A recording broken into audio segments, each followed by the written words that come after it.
I'll just give you one more look at that. All on my YouTube channel. And you saw the frames. The earliest ones were 2020, so I did this in 3 years, just going every day for a few hours. And kept them all and have them all right here. That is crazy. Crazy. I'll show you some of the marbles I really like out of a few of these frames. Right there, see that black marble? That's an Indian blanket. I found that in a video. That's a beauty. That one beside it, look at the pistachio swirl, but that's like over $100 marble there. And look right here.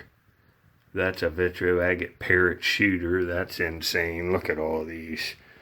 It took me, look at this frame. It took me, 2021, it took months to do this.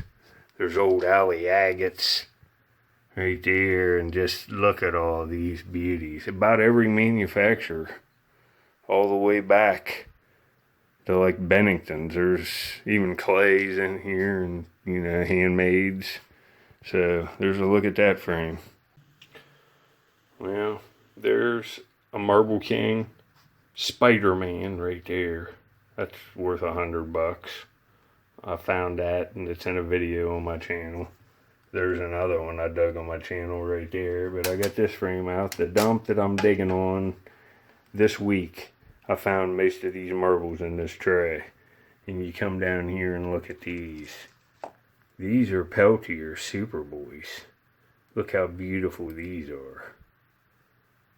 These are insane.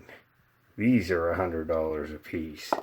And some of them here are just, look at this thing. Look at this clear base. This is sick. You see there's multiple Peltier Superboys here. And I'm hoping I can find some more of these in there. And that fluoresces, that orange, these are nice. You see I got multiples here. And some Christiansens. There's some good marbles on that dump. Here's a look at a few more I found over the past 3.5 years or so. There's so many marbles, and this is just overflow. Heck, there's even an old copper dog tag in there, but there's a beautiful old swirl. Look at that. Should frame some of these up, but this is why I wanted to show you. Look at this alley agate pistachio swirl shooter. That's pretty nice, huh? Pretty nice indeed. Now look at that. Even some of the swirls in here, I need to do a lot of framing up. This is a lot of overflow. Before I started framing marbles up, look at all the just beauties in here. There's a lot of nice stuff in here. Look at this. That's sick. That's all blue, clear base with a swirl. There's nice marbles in this thing. Man. Well, the dump I'm digging on this week, look at this onion skin. It's big, it's awesome condition. It's just, this is worth a lot. There's no way I would ever sell it, but I found this early on before I really knew what I was doing on videos. This is a heck of a find. That kind of stuff doesn't show up too often, but I'm on that dump again, and hopefully I can find something like this. That's nice. Later.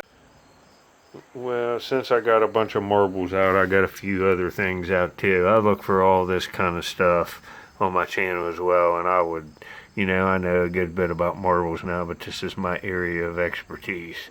This stuff was all found associated. It's called a cache. It's all made of Brush Creek, aka Crooksville Chert.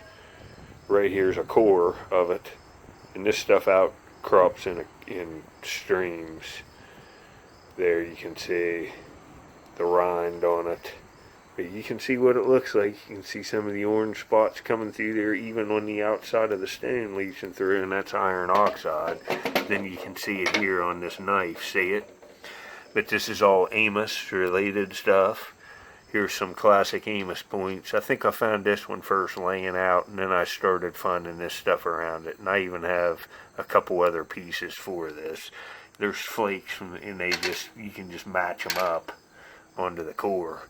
But look at the quality of these points. It's made of the same stuff. Right off one of them blocks. Pretty good find. This one has a crystal tip. It's like the crystal vein in this, which it has a translucent, you can't really call it a crystal vein, but a translucent, better quality vein. Worked it into the tip on these points. Look at this one. That's a beauty.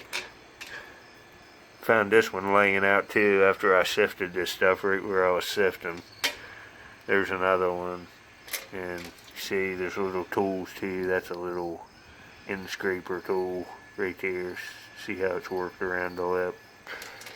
And it's classic Cousteau. This is what Brush Creek looks like right there's the classic orange spots on the kind of beige shirt. And it say right there, orange spot. It can be real high quality too.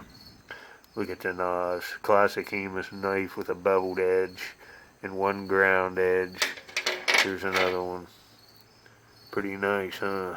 Well, hope you enjoyed looking at these too. I'll get up more stuff in the future. I found a bunch of stuff in the past.